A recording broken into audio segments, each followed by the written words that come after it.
जय सिया राम। आप सभी को सादर प्रणाम। आइए हम सभी आज सुनते हैं भगवान की परम मंगलमयी कथा में। जानते हैं कि दिग्विजयी रावण, त्रैलोक विजयी रावण, जिसके डर से देवता, मनुष्य, राक्षस, दानव, यक्ष, गंधर्व सभी डरते थे। आखिर उसका सर्वनाश क्यों हुआ, उसका क्या रहस्य है? आइए आज हम आपको वो 6 रहस्य बताते हैं जिनके श्राप के कारण रावण का सर्वनाश हो गया था।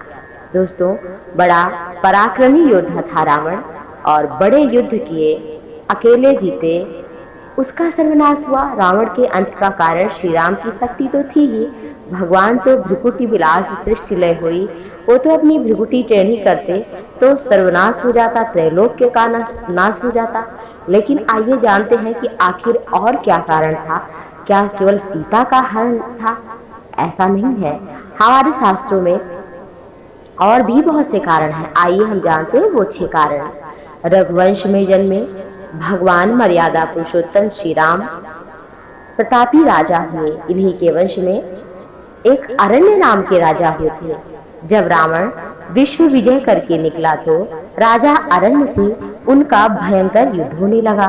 उस युद्ध में राजा अरण्य की मृत्यु हो गई, लेकिन मरने से पहले ही अरण्य राजा ने रावण को श्राप दिया कि मेरे ही वंश का कोई तुम्हारा वध करेगा।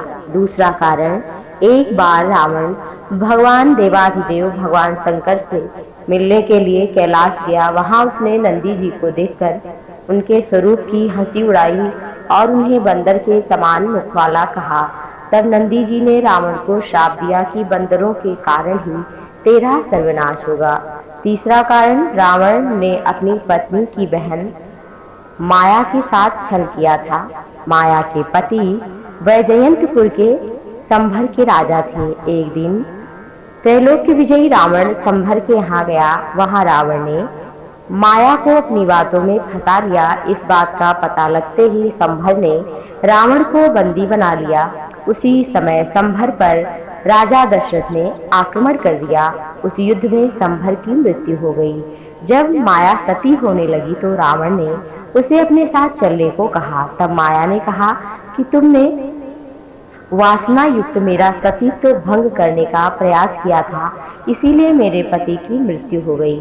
अब मैं तुम्हें श्राप देती हूँ कि जा रावण, तेरी भी मृत्यु का कारण स्त्री की वासना ही होगी। चौथा कारण, एक बार की बात है कि रावण अपने पुष्पक विमान पर बैठकर कहीं जा रहा था।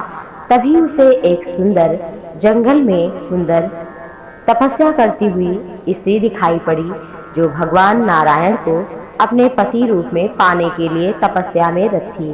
रावण ने उसके बाल पकड़े और साथ चलने को कहा। उस तपस्विनी ने उसी क्षण अपनी देह त्याग दी और रावण को श्राप दिया कि एक स्त्री के कारण ही तेरी मृत्यु होगी। वो थी वेदवती, और वही छाया रूप में भगवान श्री राम ने जब जानकी को अग्नि में निवास कराया था तो छाया के रूप में उसकी आत्मा ही आकर सीता के बिंब में समा गई थी। पांचवा कारण, विश्व विजेता, दिग्विजेता, त्रैलोक्य विजेता रावण स्वर्गलोक पहुंचा तो उसे वहां रंभा नाम की अप्सरा दिखाई पड़ी। अपनी वासना पूरी करने के लिए रावण ने उसे पकड़ लिया। तब अप्सरा ने कहा कि आप मुझे इस तरह से स्पर्श न करें, मैं आपके बड़े भाई कुबेर के बेटे नल कुबेर के लिए आरक्षित हूँ, मैं आपकी पुत्र वधू के समान हूँ। लेकिन रावण वासना के कारण नहीं माना। उसने रंभा के साथ में दुराचार किया और ये बात जब नल कुबेर को पता चली तो नल कुबेर ने रावण को श्राप दिया कि आज के बाद रावण बिना किसी स्त्री की इच्छा के अगर किसी स्त्री का स्पर्श करेगा तो रावण का मस्तक 100 टुकड़ों में बट जाएगा। छठा कारण, रावण की बहन शूर्पणखा के पति का नाम था विद्युत जिह्व। वो काल के नाम के राजा का सेनापति था। रावण जब विश्व युद्ध पर निकला तो कालकेय से उसका भयानक युद्ध हुआ। उस युद्ध में रावण ने विद्युतजिह्व का वध किया। तब शूर्पणखा ने मन ही मन रावण को श्राप दिया कि मेरे ही कारण तेरा सर्वनाश होगा। तो रावण का जो नाश का कारण वो अधिक वासना ही थी। वासना के कारण रावण मृत्यु के मुख में समा गया, जो दिग्विजयी था। जय सिया राम।